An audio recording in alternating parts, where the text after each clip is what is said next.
Arya, can you tell me about a time where you've had to deal with a failure? Hey everyone, I'm Diana, as you know, and this is one of the best channels to get tips on acing your product management interview. Today, we have a very special guest. We have Arya here today, and I'm going to have her give an intro. Hi, I'm Arya. Super excited to be here. Diana definitely helped me a lot, both in her YouTube videos and we did a private session as well. I'm at Stripe now. I started a little over a month ago. I got offers from TikTok, Lyft, Stripe, and a Series D startup called Upside. Awesome. And that's why we have Arya here today, because she serves as the model example of how to do behavioral interviews. So today we're going to be asking Arya a couple questions that are the most asked questions in behavioral interviews, and we're going to see how she aces them. All right, so we're going to get into it. So most behavioral questions or even case questions will start off asking, tell me about yourself. So Arya, pretend that I'm Stripe interviewing you. Tell me a little bit about yourself. Awesome. I'm happy to be here. Let me just give you a little introduction to myself. I started my career working in finance, initially in investment banking, and then moved into corporate finance at Groupon. I participated in a little internal hackathon and then kind of discovered product management and haven't looked back since. If you've used Groupon before, you're probably most familiar with our voucher product. Very annoying to use. Like you always have to print something out. So the product that I was on was completely rethinking that experience. It was called Card Linked Offers. A user could upload a deal directly onto their credit card, swipe it as they normally would at like a restaurant, and then earn cash back. So I was responsible for the entire consumer experience there, initially kind of thinking about growth and then moving a little more into retention and monetization. I then moved to London, where I joined Stripe, and I was on our advertiser measurement platform team. So an example I always like to use is if you're Uber Eats and you're trying to advertise on Twitter, you might want to figure out, like, is this taco creative working or is this hamburger creative working? And so one of the products that I was responsible for was A/B testing to help them kind of figure out what's working and not working, to be able to get some of those rich insights onto their dashboard. So I'm really excited to be speaking to you at Stripe today to kind of bridge my experience in finance and product. Awesome. All right, let's talk about what worked and things that folks would have liked to see more. So I'll give a spiel myself, and then I'd love to open it up to Arya to give what she thinks works. The first thing that stood out, I love the experiences she talked about at Groupon, at Twitter. I could really imagine it because she gave really specific products. A lot of product companies hiring today care a lot about consumer experiences. So the way that Arya was able to talk about it shows that she can break things down to explain it to a 5-year-old.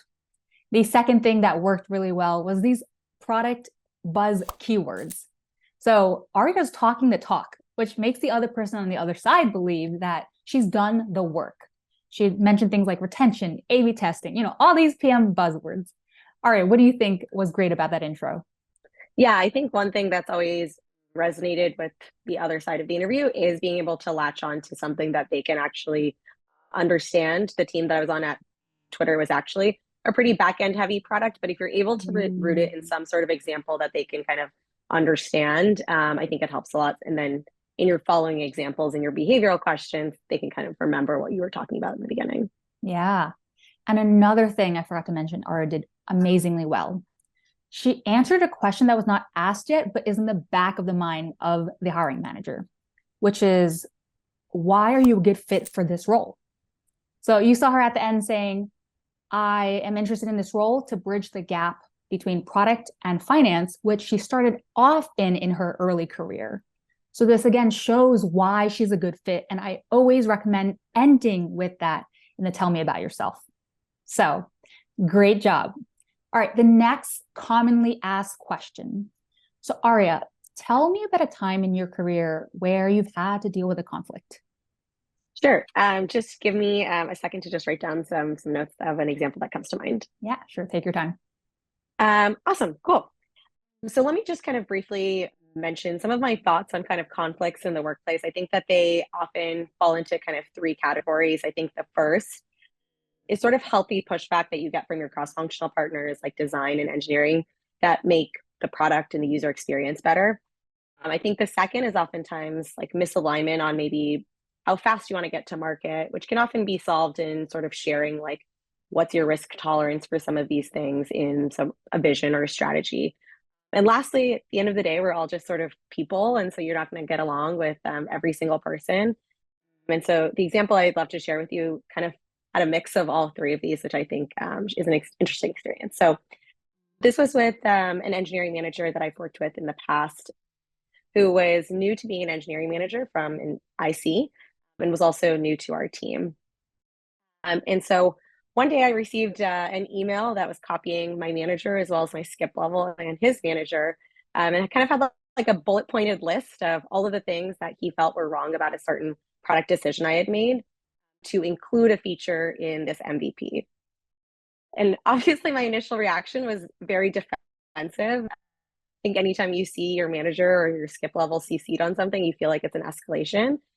And I was also kind of surprised because the specific feature that he was kind of calling out and questioning my product decision making there, I thought we had kind of had many conversations back and forth about why we wanted to include this feature or not include this feature. So I sent him a Slack message saying like, hey, here's kind of the document where we kind of talked about this decision and came to something, just to jog your memory, but we have a one-on-one coming up. So let's kind of talk about it live then. And during that conversation, we kind of pretty quickly were able to kind of get to like really what the root cause of the issue was. One of the engineers was behind schedule. And so in order to sort of make up for that lost time, he was like, well, if we get rid of this feature, we can kind of still hit that code complete date.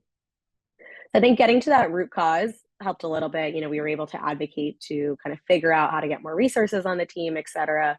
So after, I think, this period of kind of tension where it felt like, again, I felt still defensive. Why are you escalating this issue? In one of the following one-on-ones that I had with him, I shared that I think that the PM-EM relationship is so key to the success of our products and also just to making our relationship good and enjoyable for the duration of the time we'll be working together. And one thing that I conceded to is perhaps I didn't give that psychological safety in those meetings. For example, for him to be able to say, well, this engineer is behind the schedule. Maybe that's something that I could have caught. And maybe there was something that I was not necessarily showcasing to be able to show that true partnership. And so I think in this example, one thing that I really learned is not every relationship is going to come completely seamlessly and naturally. And in this example, I think it was a relationship that I had to more actively move towards to be able to kind of get to that true EM-PM partnership, and can kind of happy to kind of to share some of those details of how we got there. But I think that we eventually got there. And I think it was an interesting learning that, you know, again, two people are not always going to seamlessly get along, but you can definitely make strides to get there. Awesome. Now, how many of you guys watching are like, that's happened to me? Because that was my mindset. I was like, I remember that time my EM also escalated to my manager, copied CC everyone else on the email. So one thing that I loved about that story was how much it resonated. A lot of the times when they're looking for product managers, they want to be talking to people who have dealt with the same challenges. So Arya talking about her conflict with an EM will tell the interviewer on the other side, I know how to manage these conflicts. So that was the first thing that stood out. The second thing, Arya was very proactive about sharing what she did in this case, that she was being proactive. So a common thing we always talk about, as some of you might have seen in previous behavioral interview videos, is you want to focus on the traits or actions that you did in these stories. The context itself is not going to get you very far because the context is going to change from job to job. But in this case, Arya focusing on her pulling the EM to the side in a one-on-one to figure out the root cause, her then proactively reaching out to the EM to say, how do we build a strong relationship going forward? Those are the things, the traits that they want to see in the people they hire.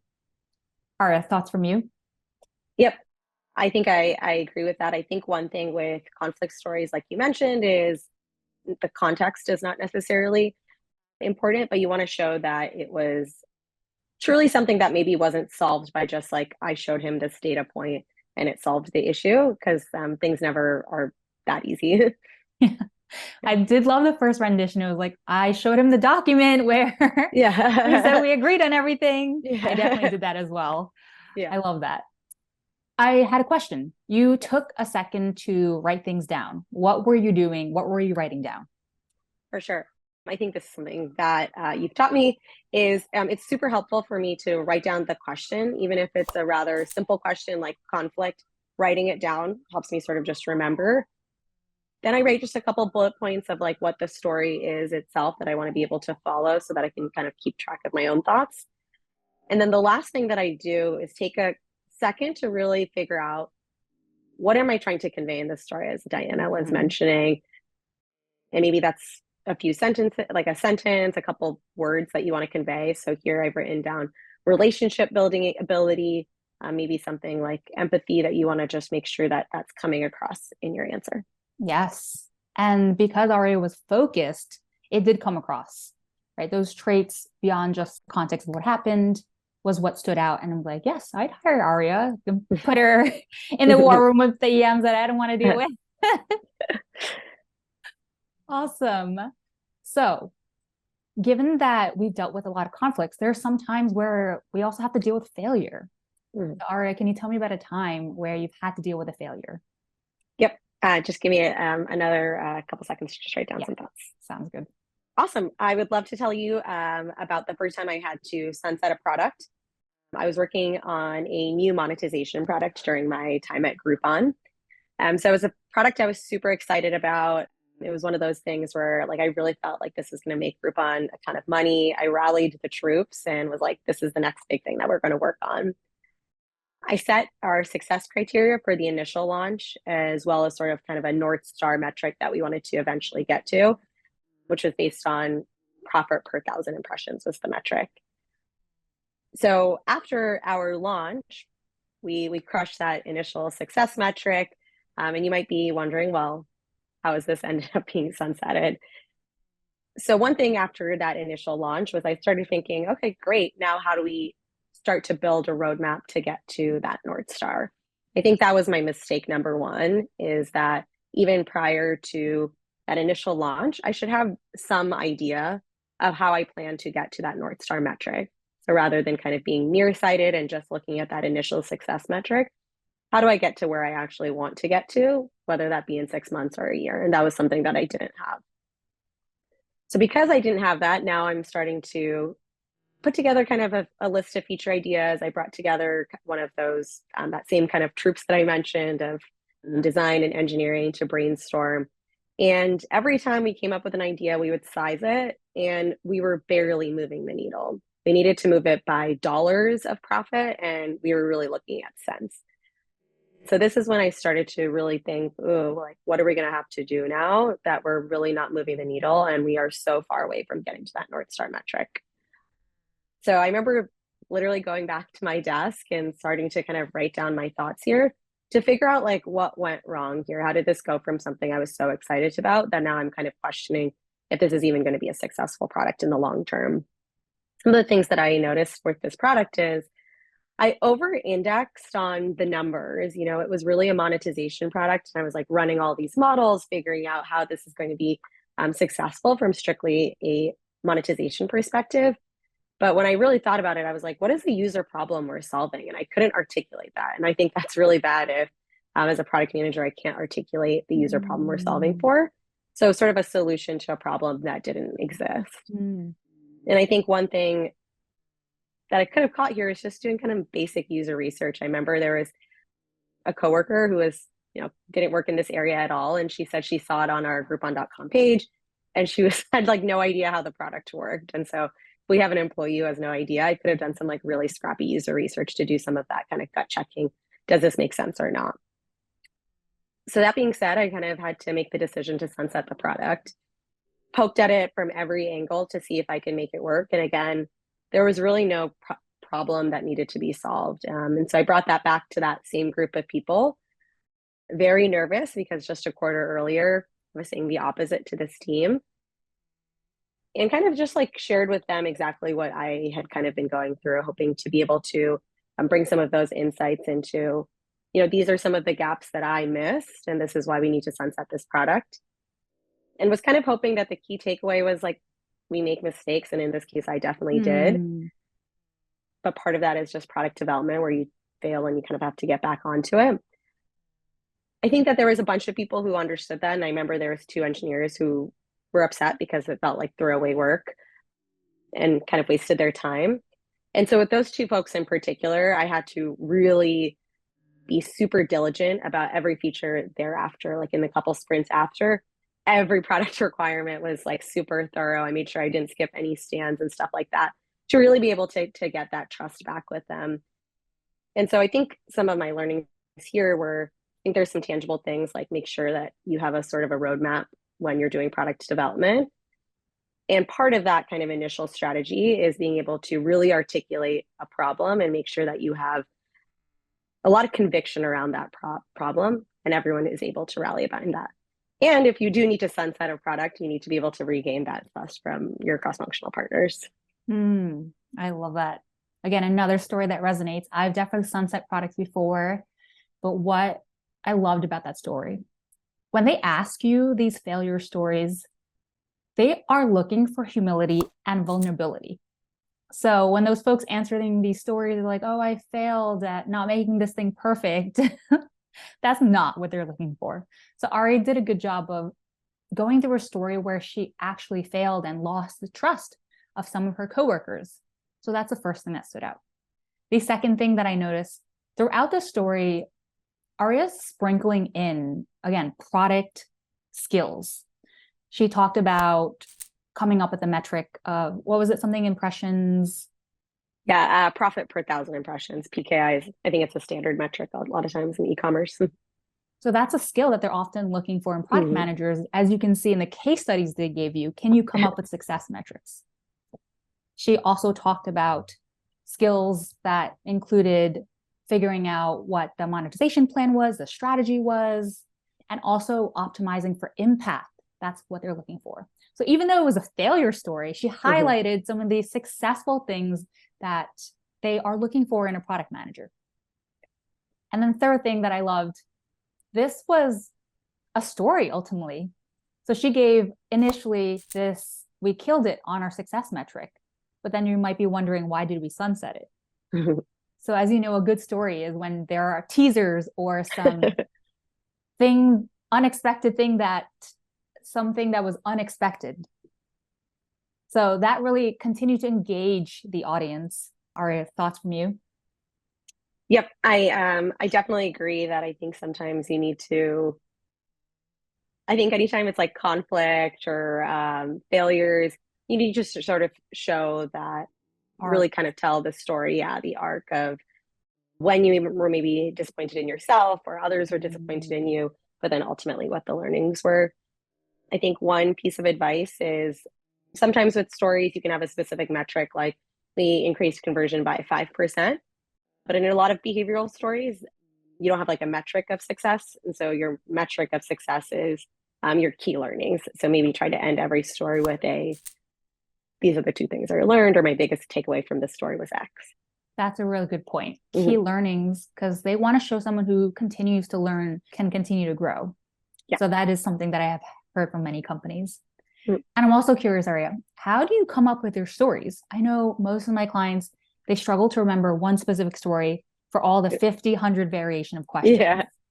Yeah, for sure. I remember I also did the same thing where I put together like 100 most asked questions and a story for each, but that's not sustainable. So instead, I sort of thought of the 5 to 10 most memorable career stories for me. It's honestly maybe even closer to 5 different really big products that I've worked on that have a lot of stories with them.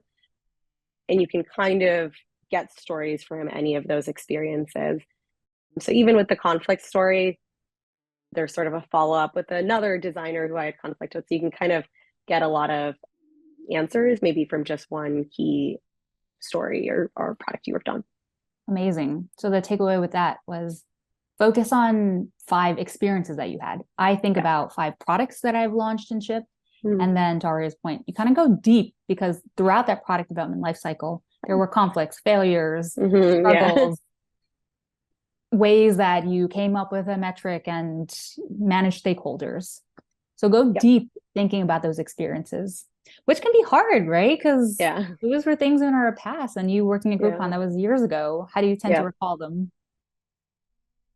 I think one thing my dad actually taught me is that like if you're kind of in the middle of something that you feel like is going to be something you want to retell later, just document it right now. Like maybe you're like Wow. struggling with a coworker or you're working on something that you think is like really, really successful. Just put it in like your own personal notes app, so you can kind of refer to it later. Wow, that Yeah. is very proactive. So come up with a Yeah. work diary is what Yeah. I Yeah. Yeah.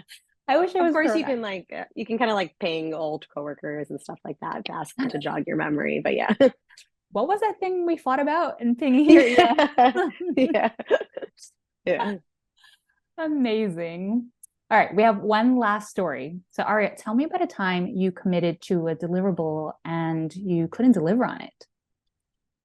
Great. Yeah. An example from Twitter comes to mind.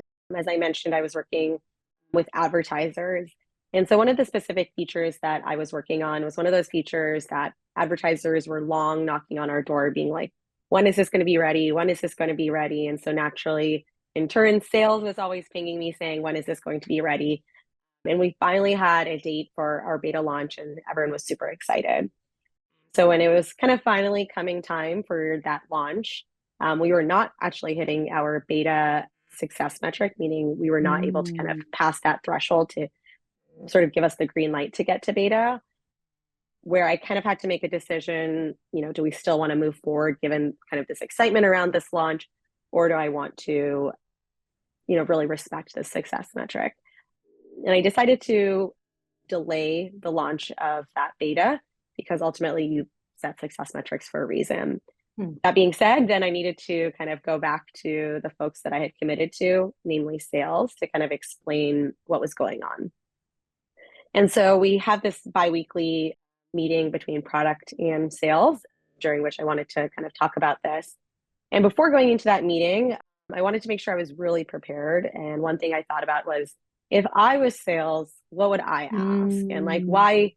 why do they keep pinging me? And why are they going to be disappointed in this?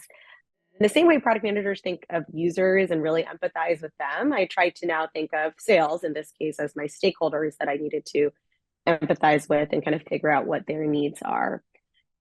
And so there's a couple of things that I knew that they were going to ask me was why, like, why is this delayed? What's going on? What happened with the success metric? They were going to say, okay, well, now what? When is it going to be ready?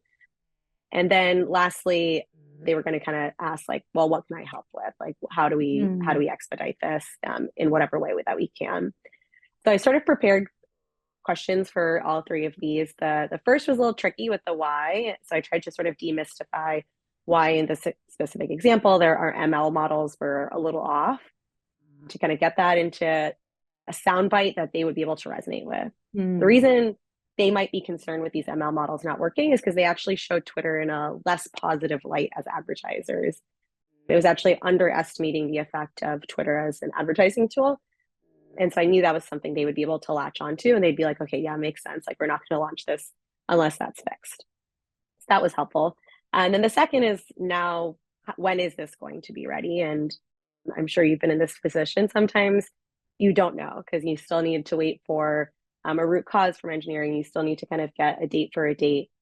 So in lieu of that, I basically put together like a week by week kind of cadence of providing those date for dates. So by the end of this week, I'm going to make sure that we have the root cause completed. From there, we're going to do like a technical design review. And then from there, we're going to commit to the work, et cetera. So rather than this being a bi-weekly meeting, I said I'll be able to give updates twice a week so that you're able to kind of follow along, and was able to give them the Jira tickets to follow along, et cetera.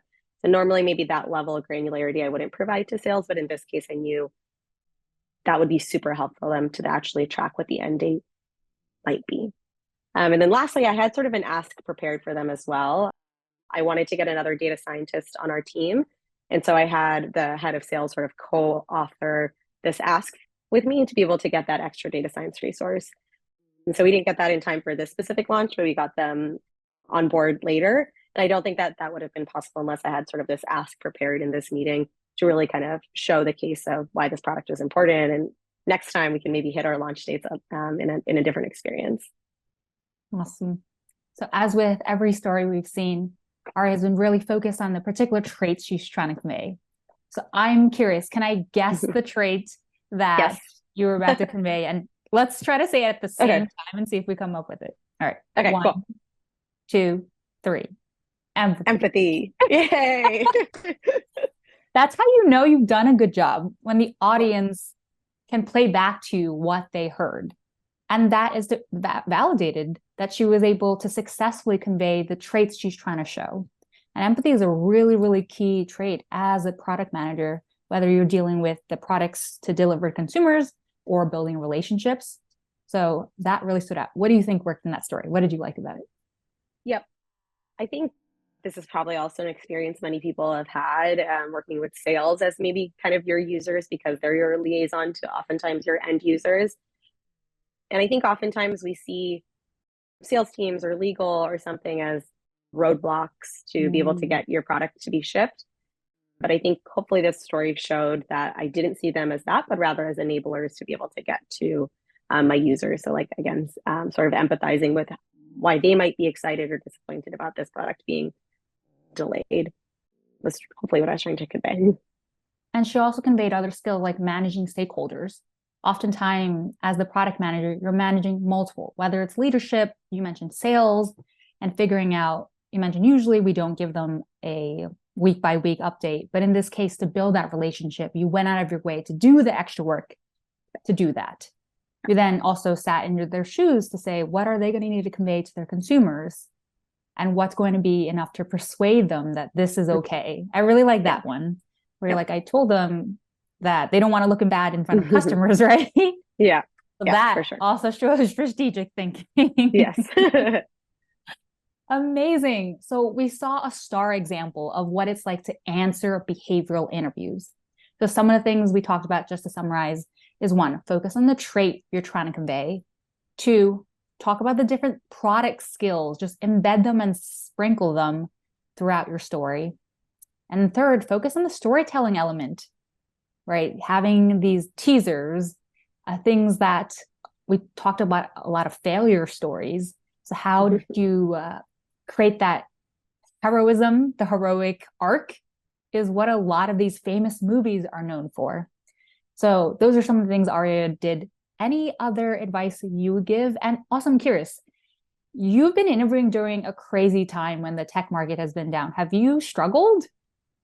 Yeah, I think I got those 4 offers, but for every offer, there was probably, maybe 10 on sites that I did legitimately that I didn't Oh get my offers from. gosh. So it's a tough market. I mean, I think even in a good market, product interviewing is very difficult. So if you're watching this, like, hang in there and try to find the light at the end of the tunnel.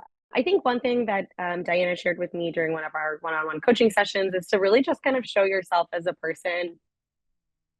Like, for me, I think that following the STAR method, for example, to a T, didn't really bring out the traits that I wanted to showcase. So instead, I kind of figured out my own way of storytelling and being able to highlight those to show vulnerabilities, to show humility. So I think kind of just like figure out what works for you and don't feel like you need to necessarily stick to one framework rigidly. Yeah, that's such a good point. But do have a structure. I think that's also Yes. what Arya did Yes. really well throughout. You remember her story about, tell me about a time you had a conflict, and she's like, these are the 3 types of conflicts. That's something else they're looking for in your behavioral responses. Because most common mistake we'll hear is people start rambling. Yeah. They lose whatever point they're trying to make, they're trying to figure out as they talk. So that was something Arya did great throughout. And then, as you heard from Arya, it is a struggle, and you guys are not alone. So whoever's watching, because I have seen in a lot of forums or even my own clients dealing with rejection after rejection, hang in there. It only takes one job for it to matter. In this case, Arya got 4 offers, but it was after, a while where she was struggling. So hang in there, guys. And again, thank you so much, Arya, for showing us a great example of acing the behavioral interviews. Thank you so much. All right.